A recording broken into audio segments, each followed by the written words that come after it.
So last time in the anime, Setsu arrived in the Beastmen Nation to meet its king, but their Toma's henchgirl used a poor girl to target Setsu. She put a curse on Shiraniko's sister to make her do the job, but Setsu saved her and her sister both. Now Toma is igniting the war working behind the scenes. He and Setsu were both summoned as heroes, but Toma was shy and weak, and Setsu was the one who gave him courage to move forward, but soon Setsu left to stop the war on his own and chasing after him. Toma grew stronger, but when finally Toma grew strong enough to stand by Setsu's side, Setsu had already stopped the war even so. Now that everything was over, he wanted to return back home with Setsu, but Setsu decided to stay here, which makes Toma go nuts, and a curse used his desire to make him take the wrong path. That's how he got this imagination in his mind that this world stole Setsu away from him, so he'll destroy this world. It's pretty stupid, but mentally ill patients like Toma doesn't know that. And since a new batch of heroes have completed their basic training, the king orders them to be deployed at the front lines, so everyone braces themselves for the war.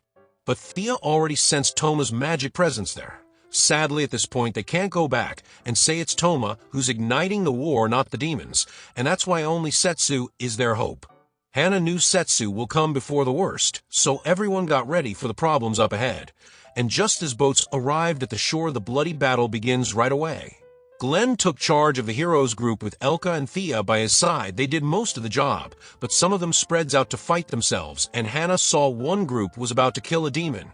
So she stopped them from doing that. They have gotten so deep into this hero stuff that they forgot killing is never a solution, and seeing that Emil appears with her magic soldiers.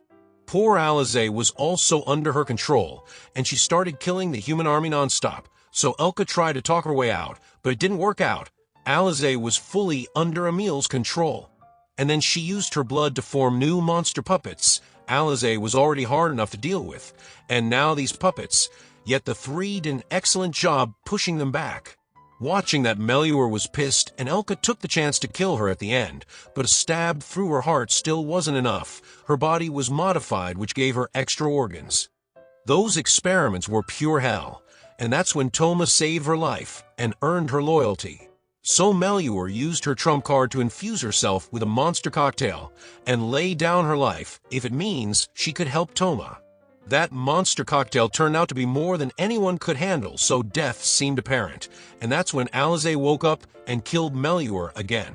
They had formed a sisterly bond, so it was harder for her to kill Meliour, but after her, another one of Toma's pawns showed up, so Hana decided to fight since Thea, Glenn, and Elko weren't in shape to fight. But before that, Setsu came out to take the matters into his own hands. The Beast King also ordered to send his troops to the Demon Kingdom to help Setsu, but Setsu was in the middle of an emotional reunion with Hana. She wanted to make Setsu happy, so she just did what Elka had taught her, but right now Setsu wanted to concentrate on the main matters at hand.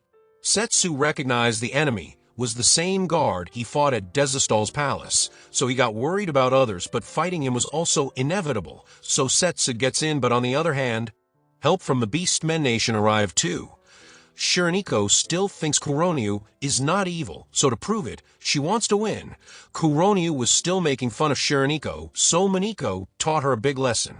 But that wasn't enough to take her out. Kuronyu took out the extra hands she got from experiments. It overwhelmed Miniko and Shiraniko easily, so both sisters got infused together in one body to turn the tables. Now that took care of one pawn, but there was another one at the other end of the war. His body was hard like steel, so none of the attacks were getting through. So to take him, the daughter of the Beastmen King herself came out. Leonire told others to back out, because she's the only one who can fight him. Her punches were hard enough for that, so the weirdo got amused by that.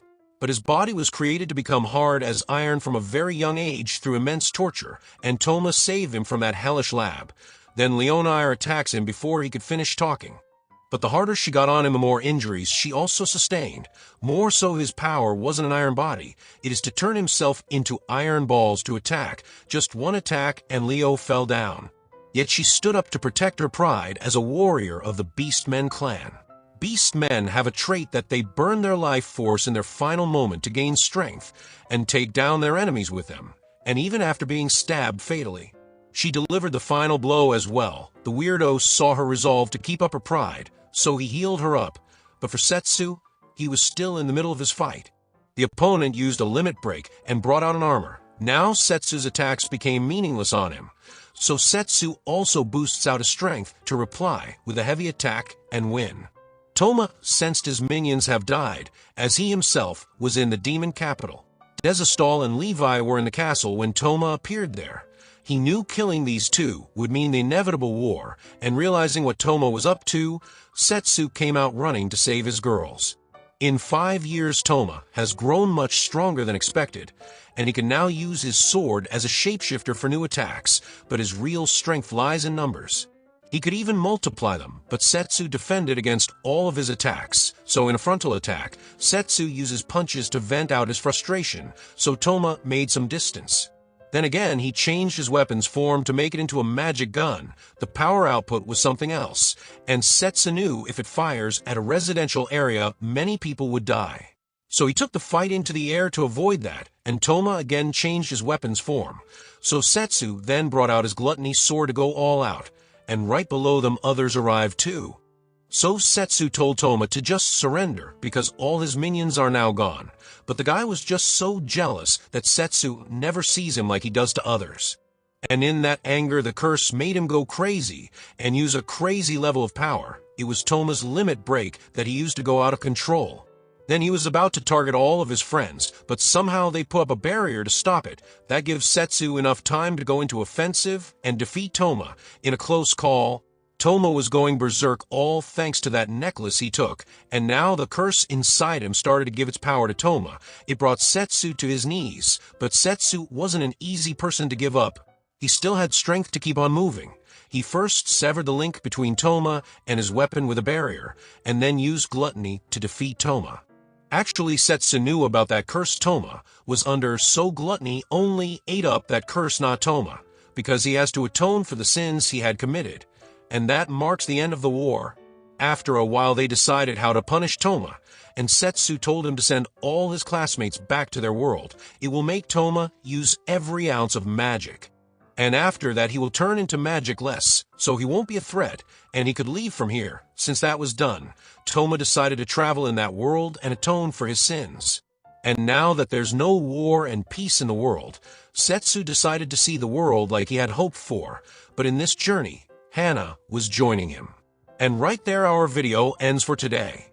So stay tuned to watch the next episode, and for that subscribe the channel, and hit the bell icon to get the latest updates. Till then, take care.